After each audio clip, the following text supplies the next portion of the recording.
大家好，我係九叔，冇有錯。今日要講嘅就係日本討論度非常高嘅北海道殺牛王中熊OSO18。首先想同大家講聲，今次嘅前言係極為侵，非常之長氣嘅，因為九叔呢，想大家可以更加容易去理解今次要講嘅內容。而馬叔長氣嘅話，我想直接睇重點啊，就麻煩伸出你隻手指拉後少少條片啦，唔該晒。喺正式開始之前，九叔想先問大家一個問題，唔知喺大家心目中對熊有啲咩印象呢？威利熊、流蘇熊、熊本熊，由道部主將黑熊，抑或係你好似九叔咁，其實對熊係冇任何認知嘅呢？喺我哋日常生活之中，可以話係零可能接觸到野生嘅熊隻，就連熊相關嘅新聞其實都好少接觸到嘅。對熊嘅印象好大機會係嚟自動物園啦，傻下咁嘅樣，得閒埋一聞，望落去好似有啲 cute 咁，真係好難去想象一隻野生熊可以係有幾恐怖同埋得人驚。而喺日本就經常發生熊襲擊人嘅事件，一個唔好彩俾你遇到野生熊，真係要講聲哈利路亞啦！耶穌都留唔住佢，我話嘅。企定到好都得啦，因為死神已經同你 say 緊哈嘍啦。喺日本近距離轉角遇上熊，講緊係關乎命仔性命有關嘅大事。日本有紀錄以嚟，亦都發生過好幾宗造成多人死亡嘅熊害事件。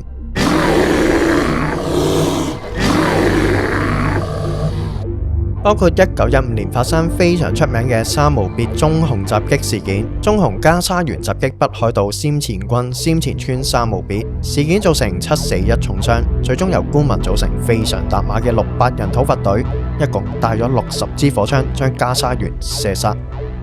喺1923年亦發生咗一單石手沼田仿親事件，一隻野生棕熊襲擊北海道沼田郡農家，事件造成5人死亡2人重傷，最終由軍人、消防隊等組成咗一支300人嘅討伐隊，將棕熊射殺。今年亦發生咗一宗熊殺人嘅慘案，一隻野生棕熊喺5月14日喺北海道北部嘅釣魚勝地珠谷內湖，將54歲男釣魚客殺死並徹底分屍，死者死狀非常恐怖，只係剩翻部分嘅頭部，仲有部分嘅殘肢。最終消防員同獵人合作將棕熊射殺。相信大家唔使名偵探柯南上身，應該輕輕鬆鬆已經發現到以上慘案嘅共通點㗎啦。第一，討伐隊會懟冧隻熊；第二，慘案同樣發生喺北海道，殺人兇手都係棕熊。殺死熊最主要嘅原因並唔係血債血償要復仇報仇，係因為根據野獸嘅習性，熊一旦食過人肉就會記住人肉嘅味道，將人當係食物，而會繼續去襲擊人，所以係必須殺。至於點解發生喺北海道呢？其實全世界熊嘅種類有8種，而喺日本棲息嘅熊有2種，分別係生活喺北海道嘅棕熊，同埋生活喺本州南部嘅亞洲黑熊。棕熊喺古時稱為貂，體長介乎1.5米至到2.8米，成年雄性嘅重量介乎130至700公斤，成年雌性嘅重量就介乎80至300公斤。而亞洲黑熊呢，一般呢個心口就會有好明顯嘅 V 字形或者新月形圖案。日本又會稱佢為月輪熊，體長介乎1.1米至到1.9米，成年雄性重量介乎60至200公斤，成年雌性嘅重量就介乎35至140公斤。但睇以上資料都可以輕鬆睇到喺日本棲息嘅棕熊同埋亞洲黑熊喺體型上嘅明顯差別，而且棕熊肩部嘅肌肉亦相較發達，前爪亦都比較長，唔單止贏體型，力量亦都比較大，肩係好抽過亞洲黑熊。習性方面呢，亞洲黑熊如果受驚係好大機會選擇淆底速速較腳嘅，而棕熊受驚呢，有可能會主動攻擊，以攻代走，走佬個走。加拿大卡爾加里大學生態學名譽教授 Stephen Herrero 喺佢有關熊嘅著作就分析過，棕熊嘅危險程度足足係黑熊嘅21倍。好啦，終於入主題了。今日要講嘅主題就係近年喺日本討論度非常高嘅棕熊，喺北海道東部肆虐咗足足4年嘅OSO18。佢兇猛，但係鬼鬼祟祟；佢低調，但係殺牛無數。佢可以將超過200斤嘅乳牛一分為二，將狩獵隊玩弄於股掌之中。OSO18神出鬼沒。佢嘅行蹤冇人知，但係可以肯定，日本媒體俾佢一個稱號：忍者熊。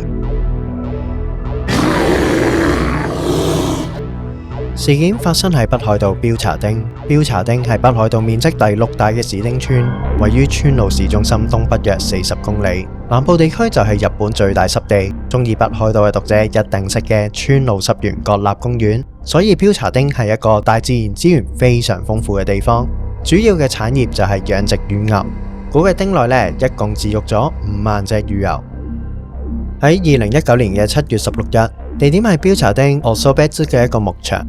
牧場主人好準時起身，凌晨4點鐘準備食物俾乳牛嘅時候，發覺乳牛好似糖黐豆咁黐埋一齊，因為一般係唔會出現呢一種情況㗎。當時牧場主人心入邊就係覺得好奇怪啦。直到當日嘅夜晚，牧場主人點牛仔嘅時候就發覺少咗一隻乳牛，佢就叫自己嘅仔仔去幫手揾牛啦。咁仔仔都好聽話，開始朝住牧場旁邊嘅小溪方向去揾牛牛。喺溪邊嘅斜坡發現咗乳牛嘅屍體，屍體嘅附近就有被拖行嘅痕跡同埋大量嘅血跡。當時地下可能比較濕滑，仔仔就跣親叫咗一聲。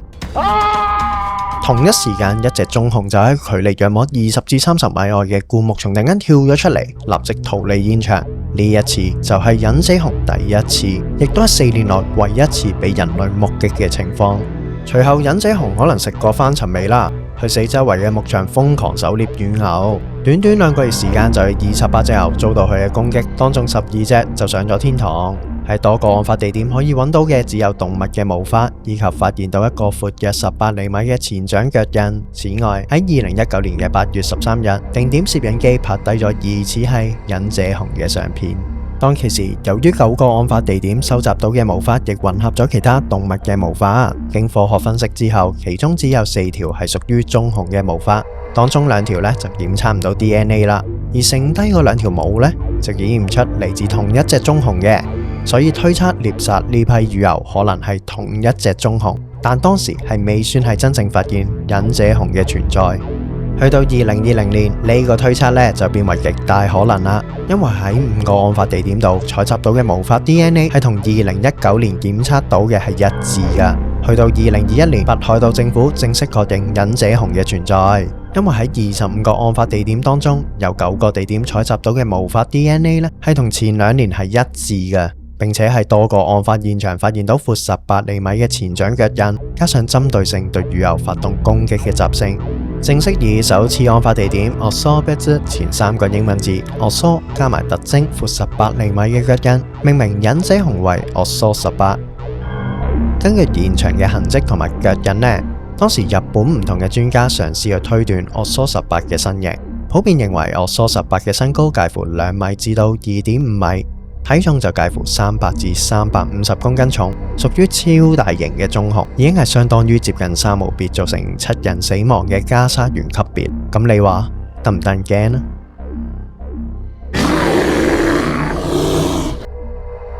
忍者熊嘅出現自然成為當地奶農同埋市民嘅噩夢。第一，乳牛瓜柴直接造成咗幾10萬日元嘅經濟損失。第二，佢哋每日會擔驚受怕，非常之擔心忍者熊會唔會有朝一日向人類發動攻擊呢？而當地政府自從2021年確認忍者熊嘅存在，積極同當地嘅奶農同埋獵友會合作，喺牧場設置電網、鐵絲網，會發出狼叫聲嘅大型野狼機械人、有利陷阱等等嚟防禦佢嘅來襲。而獵友會亦都會主動追蹤狩獵佢，實行雙管齊下。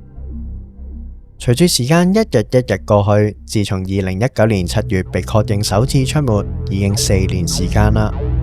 忍者熊可以話將追捕自己接近4年嘅獵友會玩弄於股掌之中。莫講話去狩獵忍者熊啊，就連行蹤都冇辦法可以去掌握得到。一同上電視係爭好遠喎。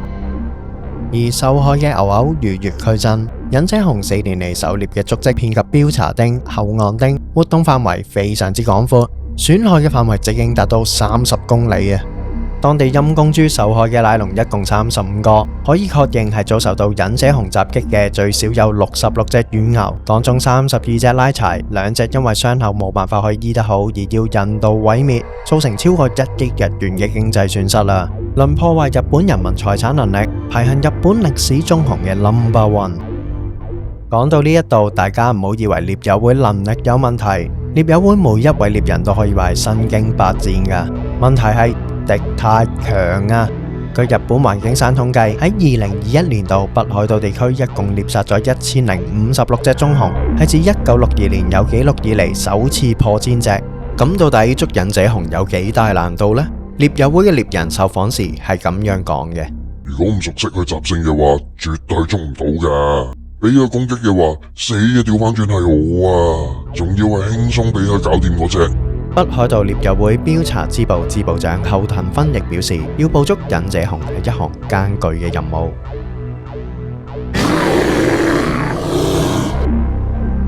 忍者熊以兇猛殘忍嘅攻擊手法聞名，能夠大部分死狀恐怖，腸穿肚爛。曾經有體重逾200斤嘅乳牛俾忍者熊截斷脊骨，身體一分為二。有獵人分析指，棕熊天生依戀獵物，但俾忍者熊攻擊嘅乳牛當中有半數只係受輕傷嘅啫，甚至係冇獵殺乳牛嘅打算。估計攻擊乳牛只係滿足忍者熊自己嘅狩獵心，即係當係一場貓捉老鼠嘅遊戲。忍者熊另一特性就係非常謹慎機警，唔會喺有人嘅地方度露面，而且只會選擇喺夜間行兇，善於隱蔽行蹤，就好似忍者一樣。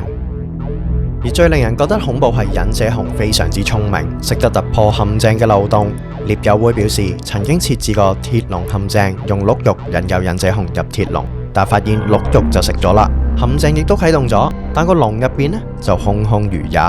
估計忍者熊用爪將鹿肉慢慢咁刮出嚟，證明佢非常之聰明，而且曾經發現佢識得刮地洞，避開電網，偷偷入農場狩獵。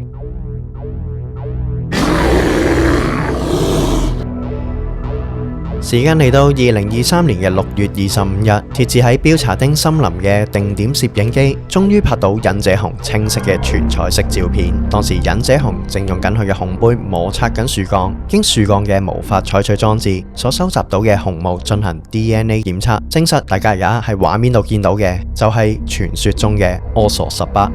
專家根據照片去推斷，忍者熊大概係10歲，秋季最重可以去到320公斤嘅，屬於大型棕熊。根據標查丁表示，喺拍攝到呢一張相片嘅前一日，距離拍攝地約10公里，喺上茶安別牧場再有一隻牛隻被襲死亡，估計就係柯索18所為。柯索18再次喺牧場範圍出現，令到當地居民人心惶惶。當地嘅奶農就表示：我當然希望佢唔會再攻擊我嘅牛牛啦，但係絕對唔會停落嚟嘅，除咗捉別無選擇。當地一間至今有5隻牛遇襲嘅牧場主佐藤守表示：我隻牛俾人懟冧之前一個星期見到一隻短毛嘅特，同張相都好似樣喎。儘管當地政府同埋獵人一直好努力去追蹤柯索18嘅行蹤，但至今仍然未能夠成功捕獲到佢嘅。熊專家亦都警告話，進入9月之後，熊為咗準備冬眠，需要大量去獵食，即係瘋狂屠殺牛牛嘅時間啦。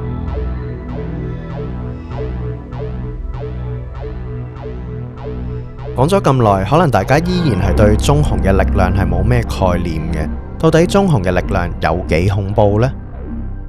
喺前年4月，札幌東區就有一位男士被一隻身高1.6米、體重約160公斤嘅棕熊喺背後襲擊。棕熊由前腿一下揮擊就令佢斷咗6條肋骨，縫咗140針，足足療養咗7個月先能夠重返職場。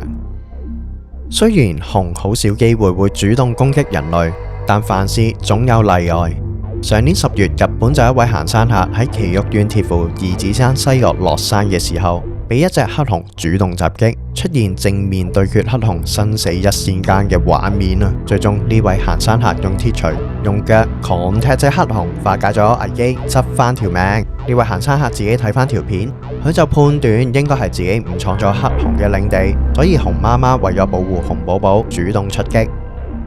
聽咗咁多，唔知大家對熊嘅想法會唔會有啲改變呢？九叔做咗咁多資料搜集，就覺得原來都真係好牙煙嘅，因為你去郊外地區行山嘅時候，你都唔知幾時誤闖熊嘅領地㗎嘛。當然日本好窩心嘅，會喺熊出沒嘅地方設置翻一個熊出沒注意牌。咁往後如果你見到呢個牌呢，你會選擇點做啊？九叔呢就冇乜嘢，我都係翻去酒店附近羅森咬個炸雞算啦，我即刻掉頭。